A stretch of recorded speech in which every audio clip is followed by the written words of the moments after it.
بسم الله الرحمن الرحيم السلام عليكم ورحمة الله وبركاته. waxaan rabnaa inaan su-aashan yar aynu ka shaqeyno. Su-aashan marka waxay isugu jirtaa laba triangle. Labada triangle baa nala weydiiyey, mid isosceles ah iyo mid right angle triangle ah. Haddaba si aynu uga shaqeyno waxaan u baahannahay saddexda jawaabood, horta afarta jawaabood mid ahaan bay noqonaysaa. Saddexda koowaad waa isosceles oo waa kaa dabada ah, kan kusii dhex jirana waa triangle right angle ah. Isosceles waxaa lagu yaqaanaa in labada xaglood iyo labada side ay isla ekaadaan. Marka isosceleskaasi waa fududahay.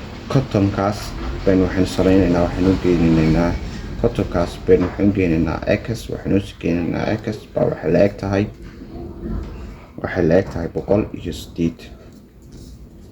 X kan waxaan u qaatay xagashan aan x u qaatay, xagashan waxaan u qaatay x baan qaatay.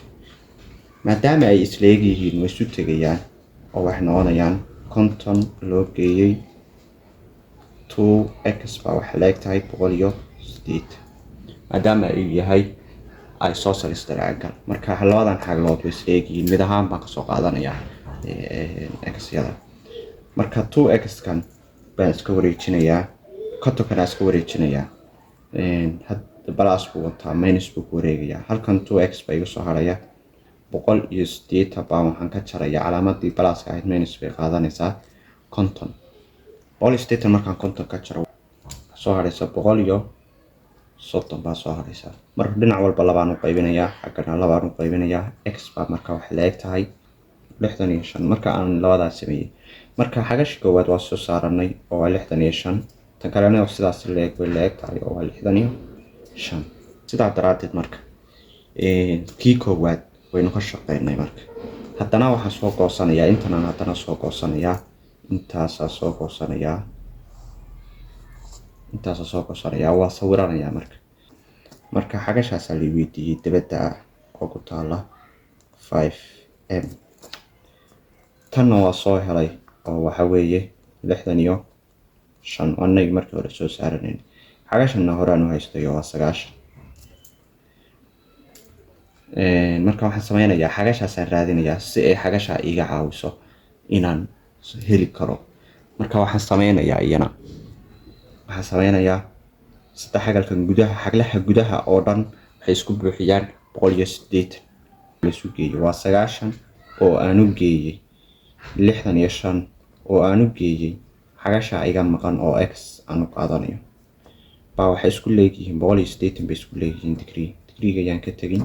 marka labadan aan haddana isu geysanayaa 90ka iyo 65 155 bay soo baxaysaa 155 oo loo geeyay x baa waxay la eg tahay 180 degree.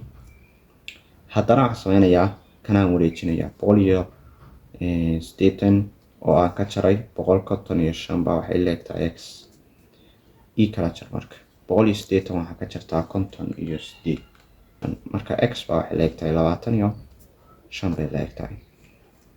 marka tan waa soo saartay. marka xagashaas x taana waxay ii noqotay 25. si aan u sameeyo xagasha 5m ka aan helo haddana xagal interior ah iyo xagal exterior ah. xagal exteriorka oo aan u geeyay interiorka baa waxay iyana isku buuxiyaan 108. marka exteriorkii waxaan haystaa 5m, interiorkina waxaan haystaa 25 baa wax isku buuxinaya 108. marka 5m kan xagu iigu harayaa, waxaan wareejinayaa 125 ka wareejinayaa, calaamad plus wata negative buu ku wareegayaa. 108 haddaan ka jaro 25 waxay soo baxaysaa 155 bay soo baxaysaa.